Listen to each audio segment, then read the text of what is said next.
Welcome to my channel. বন্ধুরা, চলে এসেছি আরও একটি নতুন ট্রেনের ভিডিও নিয়ে। বন্ধুরা, আজকের ভিডিওতে আমি আপনাদেরকে দুটি ট্রেন দেখাবো। তো বন্ধুরা, বলতেই চলে এসছে আমাদের প্রথম ট্রেন, বর্ধমান হাওড়া শাখার সুপার 8:35-এর সুপার বলে আমরা যারা বর্ধমানবাসী তারা একে চিনে থাকি। এই ট্রেনটি বন্ধুরা খুবই দ্রুতগামী ট্রেন। তো বন্ধুরা, 8:35-এ ছেড়ে 10:05-এ এটি হাওড়া পৌঁছে যায়। বন্ধুরা, ভিডিওটি ভালো লাগলে অবশ্যই চ্যানেলটিকে সাবস্ক্রাইব করবেন। এই মুহূর্তে বর্ধমান হাওড়া সুপার মোসাগ্রাম স্টেশনকে থ্রু পাস করে এগিয়ে চলেছে হাওড়ার দিকে।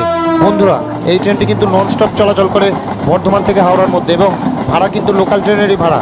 তো এই বন্ধুরা বুঝতেই পারছেন এই ট্রেনটি ডেলি প্যাসেঞ্জারদের জন্য ঠিক কতটা একটি উপকারী ট্রেন।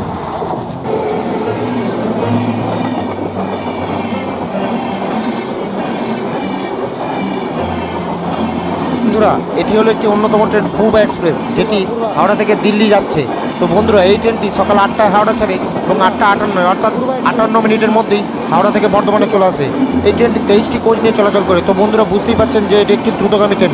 তো বন্ধুরা, ভিডিওটা ভালো লাগলে অবশ্যই চ্যানেলটাকে সাবস্ক্রাইব করবেন আর একটি লাইক বাটন টিপে দেবেন। আজকের ভিডিওটা এই পর্যন্তই।